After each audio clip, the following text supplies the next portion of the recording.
My fiancée said, I need space to find myself 2 months before the wedding. I said, take all the space you need. Then I sent her parents the venue deposit invoice. Her finding herself ended real quick when her dad called. Original post. 29 male, was supposed to get married in exactly 8 weeks. Past tense is important here. 2 months ago, Natalie, 27, and I were deep in wedding planning mode. Venue booked, deposits paid, invitations sent to 180 guests. We'd been together for 4 years, engaged for 1. Everything seemed fine, good even. We just finished addressing the last batch of invitations when she dropped it. Babe, I need to talk. She was fidgeting with her engagement ring. Not a good sign. What's up? I've been thinking, with the wedding coming up so fast, I feel like I'm losing myself. Like, I haven't had time to just be me, you know? Before becoming a wife, I put down my pen. Okay, what are you saying? I need some space. To find myself. Figure out who I am before I commit to forever. The words hung there. 2 months before our wedding. After a year of planning. After I'd dropped $8,500 on a venue deposit alone. How much space are we talking about? Keep it calm, Ryan. Don't freak out. Maybe a month? I'll stay at my sister's place. No contact. I just need to breathe. A month? Nat, the wedding's in 8 weeks. I know. That's why I need this now. Before it's too late. Her voice got that edge to it. The one that meant she'd already decided and was just waiting for me to agree. I looked at her. Really looked. Something felt off. This wasn't cold feet. This was something else. All right, I said. Take all the space you need. She blinked. Really? You're not mad. If you need to find yourself, who am I to stop you? I kept my voice neutral. When are you leaving? Tonight? I already packed a bag. She glanced toward the bedroom. Of course she did. She left within an hour. Gave me a hug that felt more like a formality than affection. Thank you for understanding. I love you. Sure. The door closed. I sat there for maybe 10 minutes just processing. Then I opened my laptop. See, here's the thing about wedding planning. I'd paid for basically everything. Not because I'm old-fashioned or controlling, but because Natalie's social media influencer career, 12,000 followers, mostly family and bots, didn't exactly bring in steady income. She had her apartment rent covered by some fund her grandma set up, but beyond that, she was broke. Venue deposit, $8,500, paid by me. Catering deposit, $6,200, me. Photography, $3,000 deposit, me. DJ, $1,200, me. Her dress alterations, $850, me, as a surprise gift. My suit, $600, me, obviously. Total out of pocket so far, $20,350. Oh, and her parents? They'd offered to contribute. Their contribution, $500 toward flowers. Real generous. I pulled up the contracts. Most deposits were non-refundable within 60 days of the event. We were at 58 days. Opened a new email draft. Attached the venue invoice, the catering invoice, and the photography invoice. Wrote a very simple message. Hi, Patricia and Donald. As you know, Natalie has decided she needs space to find herself before our wedding. Since the wedding is now uncertain, I wanted to share the current financial obligations. Given that these deposits are non-refundable and significant, I thought you should be aware of what we're looking at. All deposits were paid from my account. Let me know if you'd like to discuss. Ryan. Sent it at 11:47 p.m. Figured they'd see it in the morning. Went to bed. Surprisingly, slept okay. My phone rang at 7:13 a.m. Donald. Ryan. What the hell is this email? Morning, Donald. Just wanted to keep you in the loop about the wedding finances. $20,000? You spent $20,000. On deposits, yes. For your daughter's wedding. The wedding she's now taking a break from. Silence. Then, this is between you and Natalie. Absolutely. But since you're her parents and offer to help with costs, I thought you should know what we're dealing with if she decides marriage isn't for her. You're trying to manipulate her through us. No, I'm being transparent about the financial reality of finding yourself 2 months before a wedding. Have a good day, Donald. I hung up. My hand was shaking a bit, not gonna lie. But also, felt good. 15 minutes later, Natalie called. I didn't answer. She called again. And again. 7 calls before noon. Finally texted. You wanted space and no contact. I'm respecting that. Talk to your parents. Her response came in all caps. You sent my parents invoices? Are you serious? Me, yes. They should know what their daughter's soul-searching costs. Natalie, you're trying to control me. Me? No, I'm being practical. Enjoy finding yourself. Blocked her number. Needed actual space to think. Update 1. So that lasted 3 days. 3 whole days of finding herself before reality kicked Natalie's door down. Got a call from her sister, Michelle, 31. Didn't block her number because we'd always gotten along fine. Ryan, what is happening? She sounded stressed. Hey, Michelle, your sister wanted space. I gave it to her. She's been crying in my guest room for 2 days, and her parents are losing their minds about wedding costs. Sounds like she's having a real journey of self-discovery. Don't be like that. She made a mistake, okay? She panicked. Wedding jitters. It happens. Wedding jitters don't usually involve I need to find myself and moving out with a pre-packed bag. Michelle sighed. Look, between us, I think she got spooked. Your buddy Trevor got divorced last year, and she's been weird about marriage ever since. Trevor's divorce happened because his wife cheated on him with her personal trainer. Not exactly relevant. I know, but Natalie's been spiraling. She started following all these Find Your Authentic Self accounts on Instagram, reading about how marriage is patriarchal oppression or whatever. So she wanted to what? Protest the patriarchy by bailing 2 months before our wedding? I'm not defending her. I'm just... Look, can you talk to her? She realizes she messed up. She has my number. You blocked her, right? Well, that was her choice to make. Space over communication. Ryan, Michelle, I appreciate you trying to mediate, but your sister decided that finding herself was more important than our relationship, our wedding, and apparently, basic communication. She can find herself without me bankrolling it. Hung up feeling less good about that one. Michelle didn't deserve attitude.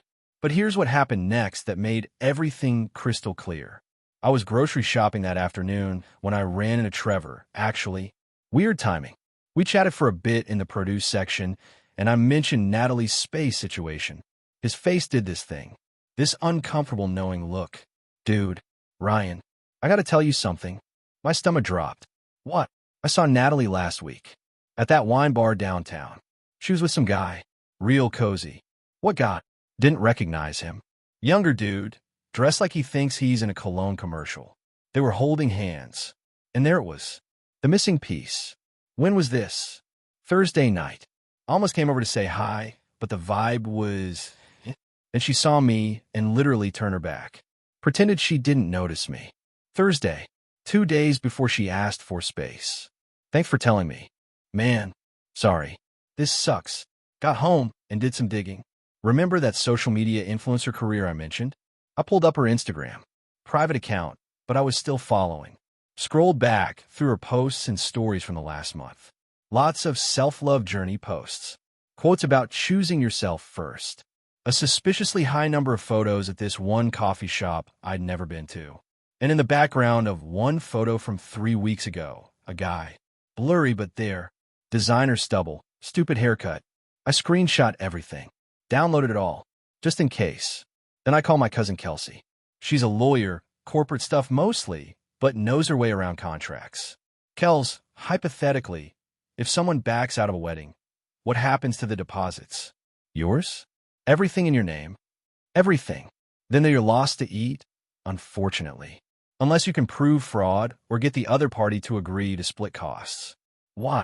I explained the situation. The space request. The timeline. Trevor's sighting. Oh, Ryan. I'm sorry. Can I do anything about the money? Not legally make her pay, no. But, she paused. You could make her life complicated. Cancel everything in your name. Redirect the vendors. Make it clear to anyone who asks that she's the one who walked away. Sometimes social pressure does what legal pressure can't. Wouldn't that make me look petty? You're out 20 grand because your fiancée wanted to find herself with another dude 2 months before your wedding. Petty is relative. We talked for another 30 minutes. She gave me some solid advice, most of it boiling down to document everything, protect yourself, and don't let anyone guilt you into paying for a wedding that isn't happening. That night, I drafted emails to every vendor. Hello. Due to unforeseen circumstances, I need to discuss our upcoming wedding booking. The bride has decided to postpone indefinitely for personal reasons. I understand the deposit is non-refundable, but I wanted to confirm where we stand with the remainder of payments and whether there are any options for transferring or modifying the booking. Please advise at your earliest convenience. Ryan. Sent them all. Venue, catering, DJ, photographer. Let them know the wedding was off. Then I posted exactly one thing on social media. Life tip: if you're going to find yourself right before your wedding, maybe don't do it in public places where mutual friends can see you holding hands with someone else. Just a thought. No names. No details. Just that. Went to bed. Slept like a rock. Update 2. The absolute meltdown started within 12 hours. Patricia, Natalie's mom, called at 6:45 a.m. Didn't even say hello. How dare you embarrass our daughter publicly? Morning, Patricia. That post. Everyone knows it's about Natalie. Her friends are calling, asking questions. You're humiliating her. I didn't mention her name. If people are assuming, maybe that says something about her behavior. You're a spiteful, cruel man. She made one mistake. Multiple mistakes, actually. Meeting another guy behind my back wasn't a one-time thing. Asking for space 2 months before our wedding wasn't spontaneous. She planned this. She's confused. She's young. She's 27, Patricia. Not a teenager. And I'm done paying for her confusion. The wedding is still happening. She'll come to her senses. No, it's not. I've notified all the vendors. The contracts are in my name. I'm canceling everything. Her voice went shrill. You can't do that. Already did. Venue confirmed this morning. They're keeping the deposit, but no wedding is happening there in 8 weeks. Her dress. She ordered a dress. She can keep it. Maybe she'll find herself while wearing it. Or wear it for the cologne commercial guy. Patricia started crying. Actual tears. We told everyone. Our friends, our family. Were we supposed to say? Tell them the truth. Your daughter decided finding herself was more important than keeping her commitments. You'll regret this. Natalie is a catch. You're making the biggest mistake of your life. The biggest mistake of my life was not seeing this coming sooner. Goodbye, Patricia. I blocked her number 2. The vendors started responding. Venue. Deposit forfeited. No further obligation. Catering. Same thing. Photography. Willing to transfer the deposit to another event within a year. Not helpful, but nice gesture. DJ. Offered a 50% deposit refund as a courtesy since he could probably book another event. That was $600 back. Something. Then came the house visit. Around 2 p.m., pounding on my door. Opened it to find Donald, Natalie's dad, Patricia, and Natalie. Plus cologne commercial guy, hanging back by the car like he wasn't sure what he was doing there. We need to talk, Donald said. He looked tired. Not much to talk about. Ryan, please. Natalie stepped forward. Her eyes were red. I messed up. I know I did.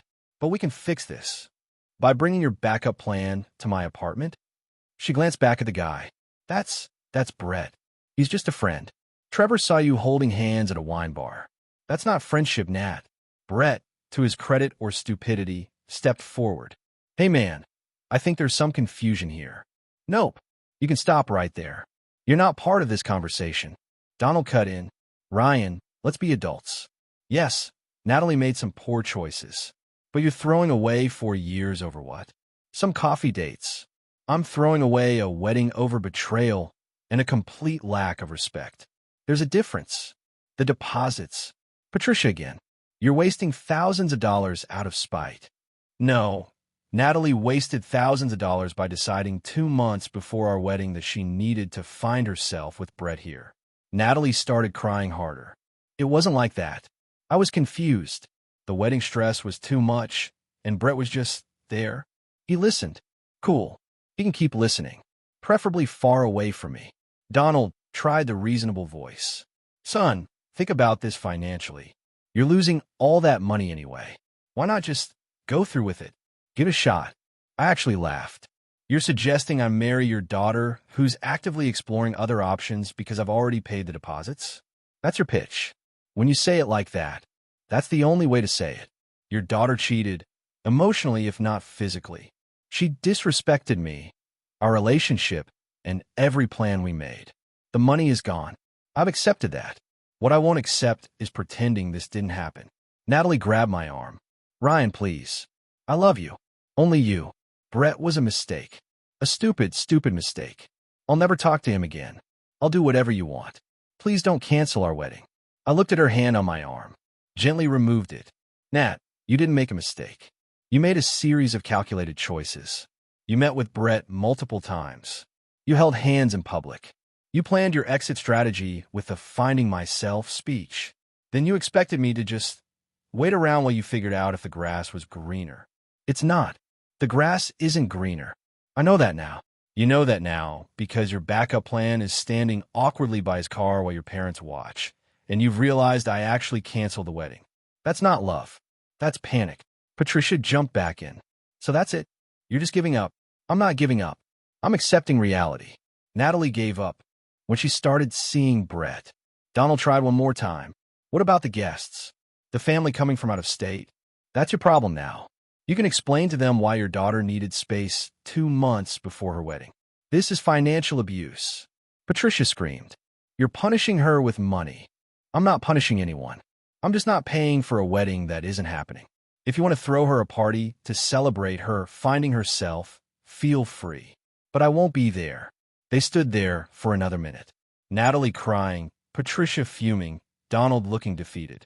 Brett still by the car, probably regretting every life choice that led him to this moment. Finally, Donald said, Let's go. They left. I watched from the window as Brett tried to comfort Natalie, and she shoved him away. Interesting. My phone buzzed. Trevor. Dude, your post has 347 likes. Everyone knows. Her friends are commenting asking what happened. I didn't respond. Just put my phone on silent and ordered pizza. Update 3, final. It's been 6 weeks since the wedding that didn't happen. Figure I'd close this out with where everything landed. The week after the apartment confrontation was quiet. No calls, no visits. I half expected more drama, but apparently they'd given up. Then, 2 weeks ago, I got a Facebook message from Michelle. Ryan, I know you probably don't want to hear from any of us, but I thought you should know. Natalie and Brett broke up. Turns out he was still seeing his ex-girlfriend the whole time he was pursuing Natalie. She's devastated. I didn't respond immediately. Thought about it for a day. Finally wrote back. Sorry to hear that. Hope she's okay. Michelle replied within minutes. She's not. She realizes how badly she messed up with you. She's been asking about you. If you're seeing anyone.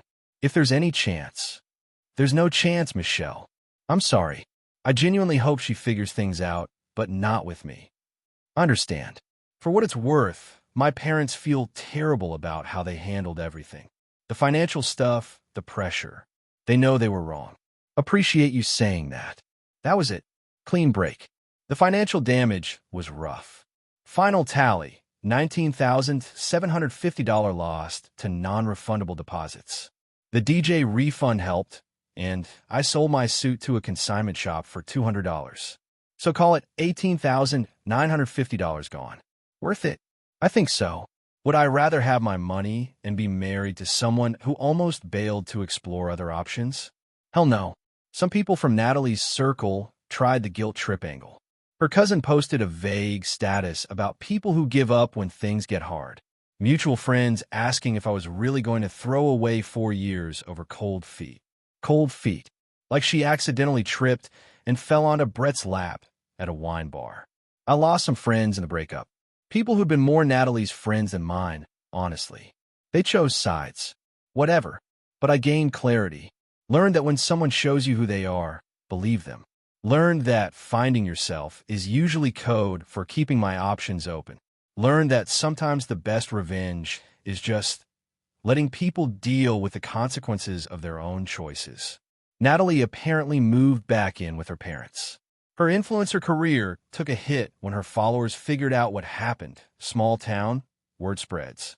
Last I heard through Michelle, she's working retail and talking about starting fresh somewhere new. Brett? No idea. Don't care. Patricia and Donald? Haven't heard from them directly. Michelle says they're embarrassed about the whole thing, which is probably the closest I'll get to an apology. As for me, I'm good. Not great yet, but good. Moved some furniture around in the apartment. Made it feel less like our place and more like mine. Started playing guitar again, something I'd stopped doing during wedding planning. Took myself on a vacation with some of the money I would have spent on the honeymoon. Nothing fancy. Just a week in a cabin, reading books, clearing my head. People keep asking if I'm dating. Not yet. Maybe not for a while. Turns out, almost marrying someone who secretly auditioned a replacement does a number on the trust thing. But I'm okay. Better than okay. Some days. The wedding would have been last Saturday. Instead, I went to a concert with Trevor and some guys from work. Had a genuinely good time. Didn't think about Natalie once until I got home and realized the date. Sometimes I wonder if I could have handled it differently. Been less cold about the money. More willing to talk through her confusion. Maybe given her another chance when she showed up crying with her parents. But then I remember, she didn't just get cold feet. She actively pursued someone else while wearing my ring. She planned her exit. She only wanted me back when her backup plan fell through and the financial reality set in. That's not love. That's not even respect. That's just someone realizing they made a bad bet and trying to crawl back to their safety net. So no, I don't regret canceling the wedding. I don't regret the money lost. I don't regret sending those invoices to her parents or making that vague social media post. I regret not seeing the signs earlier. Regret ignoring the little red flags that probably existed for months before she asked for space. But that's a learning experience. A really expensive, really painful learning experience. Next time, if there's a next time, I'll know what to look for. Someone who doesn't need to find themselves when things get real. Someone who solves problems instead of running from them. Someone who respects me enough to be honest, even when the truth is ugly. For now, I'm good being alone, getting to know myself. For real this time, not the Instagram influencer finding her authentic self by dating multiple guys version. Life goes on, 20 grand lighter, but wiser. And honestly, I'll take wisdom over a bad marriage any day. Thanks for reading, folks. Time to close this chapter and actually move forward.